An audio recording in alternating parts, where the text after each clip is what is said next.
Next modal verb need. ఈ need అనే model వెర్బ్ని ఎక్కువగా నెగిటివ్ సెంటెన్స్ చెప్పడానికి ఉపయోగిస్తాము.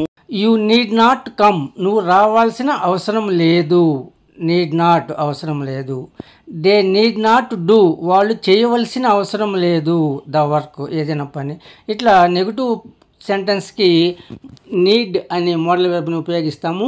దీనిని సెమీ మోడల్ వెర్బ్ అంటారు, ఎందుకంటే కొన్ని సందర్భాలలో ఇది మెయిన్ వెర్బ్గా కూడా పనిచేస్తుంది. Raju need to go to the party, Raju పార్టీకి పోవాల్సిన అవసరం ఉంది. ఇక్కడ నీడ్ అనేది మెయిన్ వెర్బ్గా ఉపయోగించాము. మోడల్ వెర్బ్గా మెయిన్ వెర్బ్గా నీడ్ ఉపయోగపడుతుంది, అందుకని దీనిని సెమీ మోడల్ వెర్బ్ అని అంటారు.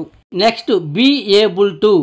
ఈ మోడల్ వెర్బ్ని సామర్థ్యాన్ని చెప్పడానికి ఉపయోగిస్తాం. Ability, capability of a noun or pronoun, subject యొక్క సామర్థ్యాన్ని చెప్పడానికి ఉపయోగిస్తాము. ఇది ప్రజెంట్, పాస్ట్, ఫ్యూచర్ టెన్సెస్లో ఉపయోగిస్తాము. పాస్ట్ టెన్స్లో అయితే వాజ్, వర్ ఉపయోగిస్తాము. ప్రజెంట్ టెన్స్లో యామ్, ఈజ్ ఆర్, ఫ్యూచర్ టెన్స్లో విల్ బీ ఉపయోగిస్తాము, బీ అనే పదం బదులుగా. ఇవి ఆయా కాలాలలో సబ్జెక్ట్ యొక్క క్యాపబిలిటీ, ఎబిలిటీని తెలియజేస్తాయి. ప్రజెంట్ టెన్స్లో I am able to do, నేను చేయగలిగి ఉన్నాను. ఐ కాబట్టి యామ్ ఉపయోగిస్తాం ప్రజెంట్ కాబట్టి.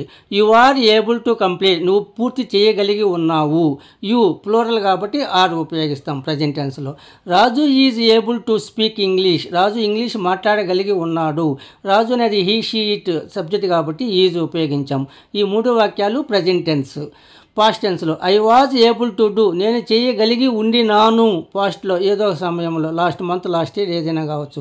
ఇక్కడ ఐ వచ్చింది కాబట్టి వాజ్ వస్తుంది past tense. Rajini was able to do, Rajini చేయగలిగి ఉండింది. హీ, షీ, ఇట్ వచ్చినప్పటికీ కూడా పాస్ట్ టెన్స్లో వాజ్ ఉంటుంది. Children were able to do the project, పిల్లలు ప్రాజెక్టు పూర్తి చేయగలిగి ఉండినారు. ఇక చిల్డ్రన్ ప్లూరల్ కాబట్టి పాస్ట్ టెన్స్లో వర్ వస్తుంది. Future tense I will be able to do, నేను చేయగలిగి ఉంటాను. నెక్స్ట్ మంత్, నెక్స్ట్ ఇయర్, తర్వాత రాబోయే రోజుల్లో. ఐ కాబట్టి విల్ వస్తుంది. He will be able to do, అతను చేయగలిగి ఉంటాడు నెక్స్ట్ మంత్ అయ్యింటే. They will be able to do, వాళ్ళు చేయగలిగి ఉంటారు నెక్స్ట్ డే. ఇవి ఫ్యూచర్ టెన్స్లో సబ్జెక్ట్ ఏదైనప్పటికీ కూడా విల్ బీ వస్తుంది. ఏబుల్ టు అనేది మోడల్ వెర్బ్గా ఉంటుంది. పాస్ట్ టెన్స్లో సబ్జెక్ట్ సింగులర్ అయితే వాస్, సబ్జెక్ట్ ప్లూరల్ అయితే వర్, తర్వాత ఏబుల్ టు ఉపయోగిస్తాము. ప్రజెంట్ టెన్స్లో ఐ తర్వాత యామ్, హీ, షీ, ఇట్ తర్వాత ఈజ్, యు, వి, దే తర్వాత ఆర్ ఉంటాయి, వాటి తర్వాత ఏబుల్ టు ఉపయోగిస్తాము. ఫ్యూచర్ టెన్స్లో సబ్జెక్ట్ ఏదైనప్పటికీ విల్ బీ ఉంటుంది, తర్వాత ఏబుల్ టు మోడల్ వెర్బ్ని ఉపయోగిస్తాము.